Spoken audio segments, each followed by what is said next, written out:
নমস্কাৰ মই প্ৰণাদৰ্শীল মই এতিয়া উপস্থিত আছো শুৱালকুছি যেটো আমাৰ নৱনিৰ্মিত মণ্ডল অফিস উদ্বোধন হ'ব আজি মুকলি কৰিব মুখ্যমন্ত্ৰী মহোদয় গতিকে ইয়াতে মই এতিয়া উপস্থিত আছো আৰু ইয়াৰ সম্পূৰ্ণ আপোনালোকৰ এই পৰিৱেশটো দেখাই আছো আমাৰ মাজত উপস্থিত আছে আমাৰ শুৱালকুছি মণ্ডলৰ সভাপতি মহোদয় ডাঙৰীয়া নমস্কাৰ ফালৰ পৰা নমস্কাৰ মানে আৰু শুভেচ্ছা তো আজি কি হ'ব ইয়াতে অনুষ্ঠান আজি আমাৰ যেটো মুখ্যমন্ত্ৰী মহোদয় অনুদানে আগবঢ়া ভাৰতীয় জনতা পাৰ্টি মণ্ডল কাৰ্যালয়টো আজি দ্বাৰ উন্মোচন হ'ব আচ্ছা কাৰ্যটো খুব উদ্বোধন হ'ব ইয়াৰ পিছত কি হ'ব পৰৱৰ্তী কাৰ্যসূচী ইয়াৰ কাৰ্যসূচীটোৰ পিছত আমাৰ যেটো খৰাই কি পলাশবাৰী আৰু শুৱালকুছি যিখন সংযোগী দলং আচ্ছা হয় এই দলঙৰ তাৰমানে নিৰ্মাণ কাৰ্যৰ শুভাৰম্ভ কৰিব ভূমি পূজন কৰিব আজি ইয়াতে দেখিছো খুব কম সংখ্যক মানুহৰ সমাগমটো ইয়াতে আমাৰ মূল অনুষ্ঠানটো নহয় আচ্ছা আমাৰ প্ৰায় 7-8,000 মানুহ তাত আৰম্ভ আছে তাতে এতিয়া আছে ৰাতিপুৱাৰ পৰা মানুহ গিজগিজাই আছে আচ্ছা আজি ৰাতিপুৱাৰ পৰা এতিয়া কি হ'ল ইয়াতে এতিয়া আমাৰ হোম হৈ গ'ল মুখ্যমন্ত্ৰী মহোদয় জাস্ট ফিটা কাটিব আচ্ছা তাৰ পৰা গৈ তালৈকে যাব মেইন মানে যিখন মিটিং হ'ব আচ্ছা আচ্ছা ঠিক আছে বহুত বহুত ধন্যবাদ এইটোৱে হ'ল শুৱালকুছি আমাৰ নৱনিৰ্মিত মণ্ডল কাৰ্যালয় দিয়া হওক ইয়াতে পূজা হৈ গৈছে অলৰেডি মুখ্যমন্ত্ৰী ডাঙৰীয়া আহি জাষ্ট বেছি সময় ইয়াতে নৰখে কিয়নো মেইন অনুষ্ঠানটো আজি আমাৰ নদীৰ ওচৰতেই অনুষ্ঠিত হ'ব গতিকে আমি ইয়াৰ পিছতেই আপোনালোকক নদীৰ ওচৰলৈ লৈ যাম ইয়াতে খুব ধুনীয়া এখন ফটো দেখিলোঁ হিমন্ত বিশ্ব শৰ্মাৰ আৰু একদম গজালেদি বনাইছে গজাল আৰু সূতা এইবিলাক চাওকচোন গজাল আৰু সূতাই দি বনাইছে এইবিলাক সম্পূৰ্ণ এইবিলাক গজাল আছে সৰু সৰু এয়া দূৰৰ পৰা এইটো ধুনীয়াকৈ উঠে শিল্পীজন আছে আমাৰ লগত চন্দন কলিতা ক'ৰ পৰা ক'ৰ হয় শুৱালকুছি কলিতাৰ পৰা আপোনাৰ গুলি সূতাটো কিমান দিন লাগিছিলে এইটো আপোনাৰ 3 দিন সময় লৈছো মণ্ডলৰ প্ৰাক্তন বুথ সভাপতিসকল ডাঙৰীয়া নমস্কাৰ অসমৰ ফালৰ পৰা বহুত বহুত শুভেচ্ছা আধাৰশিলা কেতিয়া স্থাপন হৈছিলে 24 আগষ্ট 2023 চনত আৰু আজি শুভ মুক্তি হ'ব আপোনাৰ 8/12/2024 আমি শুৱালকুছি মণ্ডলৰো প্ৰাক্তন বুথ সভাপতিসকলে তেনেদৰে তেখেতৰ পিছে পিছে কাম কৰি যাম বুলি আপোনাক কথা দিলোঁ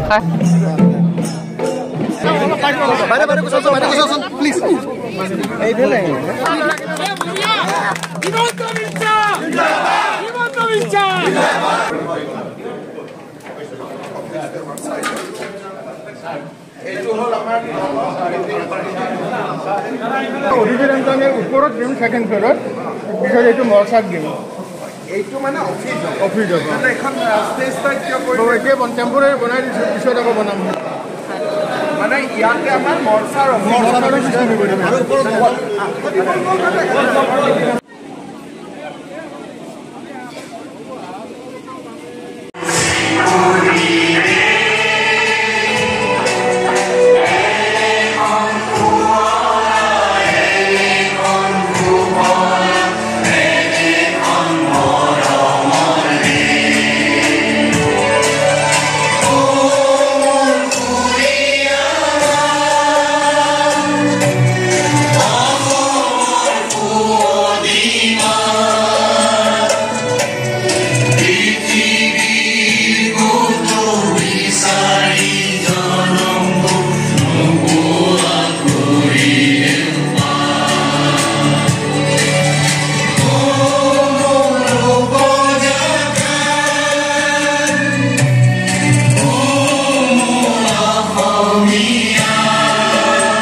সৰ্ববৃহৎ আৰু সমাধি হ'ল 6 লেন এক্সট্ৰা ড'জ দলং নিৰ্মাণৰ কাম প্ৰায় অন্তিম পৰ্যায়ত বিকাশৰ এই ধাৰাবাহিকতা অব্যাহত ৰাখি দেশৰ দূৰদৰ্শী প্ৰধানমন্ত্ৰী শ্ৰী নৰেন্দ্ৰ মোদীজীৰ মাৰ্গদৰ্শনত ৰাজ্য চৰকাৰে ব্ৰহ্মপুত্ৰৰ ওপৰত আন এখন সুবিশাল আৰু সুদীৰ্ঘ দলং নিৰ্মাণৰ পথত আগবাঢ়িছে কামৰূপ জিলাৰ পলাশবাৰী আৰু শুৱালকুছিৰ মাজত সংযোগ স্থাপন কৰিব ৩,১৯৭.২০ কোটি টকা ব্যয় সাপেক্ষে নিৰ্মাণ হ'বলগীয়া এই নতুন দলঙে ৰাজ্যৰ তদানীন্তন বিত্তমন্ত্ৰী তথা বৰ্তমানৰ মুখ্যমন্ত্ৰী ডক্টৰ হিমন্ত বিশ্ব শৰ্মাই 2017-18 চনৰ বাজেট ভাষণত পলাশবাৰী শুৱালকুছিৰ মাজত ব্ৰহ্মপুত্ৰৰ ওপৰত এই 4 লেন এক্সট্ৰা ড'জ PSC দলং নিৰ্মাণৰ কথা ঘোষণা কৰিছিল সেইমৰ্মে এই সপোনৰ প্ৰকল্পৰ প্ৰাৰম্ভিক প্ৰস্তুতিও আৰম্ভ হৈছে আৰু 2023 চনৰ 14 এপ্ৰিল তথা বাপুতি সাহোন ৰঙালী বিহুৰ দিনটোতেই দেশৰ প্ৰধানমন্ত্ৰী নৰেন্দ্ৰ মোদী ডাঙৰীয়াই ভাৰ্চুৱেল মাধ্যমত এই দলঙৰ আধাৰশিলা স্থাপন কৰিলে নিউ ডেভেলপমেণ্ট বেংকৰ আৰ্থিক সহযোগত কেন্দ্ৰ আৰু ৰাজ্য চৰকাৰ বাস্তৱ কৰাৰ দিশত অগ্ৰসৰ হ'ল এই অভিলাষী প্ৰকল্পৰ সপোন ব্ৰহ্মপুত্ৰৰ দক্ষিণ পাৰত 5.387 কিলোমিটাৰ আৰু উত্তৰ পাৰত 1.927 কিলোমিটাৰ পথৰ সৈতে ব্ৰহ্মপুত্ৰৰ মাজত 3.6 কিলোমিটাৰ এক্সট্ৰা গজ দলং নিৰ্মাণ কৰা হ'ব এই প্ৰকল্পৰ সৰ্বমুঠ দৈৰ্ঘ্য 12.21 কিলোমিটাৰ প্ৰস্তাৱিত এই নতুন দলঙে গুৱাহাটী মহানগৰৰ লগতে বৃহত্তৰ কামৰূপ জিলাৰ সকলো স্থানৰ লগত সংযোগ ঘটাই যাতায়াত সুচল কৰিব মহানগৰীৰ যান-জঁট নিয়ন্ত্ৰণত অনবদ্য ভূমিকা গ্ৰহণ কৰিব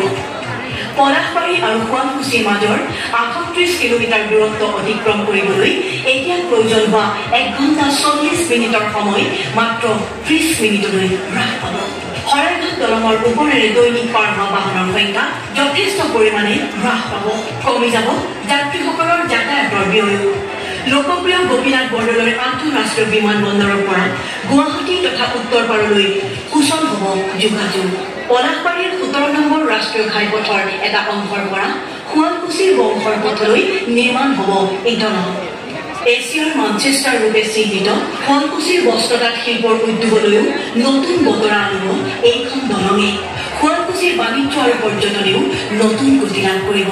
স্বাস্থ্যসেৱা আৰু শিক্ষা খণ্ডৰ বাবে অত্যন্ত সহায়ক হ'ব এইখন সপোনৰ সেতু গুৱাহাটীৰ পৰা নলবাৰী আৰু বৰপেটা জিলাৰ যাতায়াত সুচল হ'লে সমগ্ৰ নামনি অসমৰ আৰ্থসামাজিক উন্নয়নৰ পথ প্ৰশস্ত হ'ব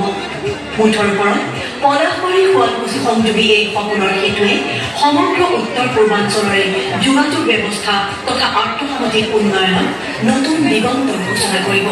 কেন্দ্ৰীয় চৰকাৰৰ এক্টিভ পলিচিৰ সফল ৰূপায়ণত সুন্দৰ অৰিহণা যোগাব এই অভিলাষী প্ৰকল্পই মুঠ 48 মাহৰ ভিতৰত নিৰ্মাণ সম্পূৰ্ণ কৰাৰ লক্ষ্যৰে কামত অগ্ৰসৰ হৈছে প্ৰকল্প ৰূপায়ণৰ দায়িত্বপ্ৰাপ্ত লোক নিৰ্মাণ বিভাগৰ পথ যোগাযোগ শাখাই প্ৰকল্পৰ সঞ্চালন আৰু কাৰ্যকৰীকৰণৰ দায়িত্ব প্ৰদান কৰা হৈছে L&T Transportation Infrastructure IC আৰু Roding Consultants তথা International Consultants and Technocrats আমাৰ বাবে এয়া পৰম সৌভাগ্যৰ ক্ষণ অসমৰ অগ্ৰগামী নেতা তথা মুখ্যমন্ত্ৰী ডক্টৰ হিমন্ত বিশ্ব শৰ্মা ডাঙৰীয়াই আজি ভূমি পূজনেৰে আৰম্ভ কৰিব এই সপোনৰ সেতুৰ নিৰ্মাণ কাৰ্য উচ্চ প্ৰযুক্তিৰে নিৰ্মাণ হ'বলগীয়া এই পলাশবাৰী শুৱালকুছি দলঙে ৰাজ্য তথা উত্তৰ পূৰ্বাঞ্চললৈ আনিব প্ৰগতিৰ নতুন জোৱাৰ উশাহ মেলিব উন্নয়ন আৰু প্ৰগতিৰ নতুন সপোনে ভাল খবৰ তেতিয়ালে মোৰ লগত সকলোৱে একেলগে কওক ভাৰত মাতা কি ভাৰত মাতা কি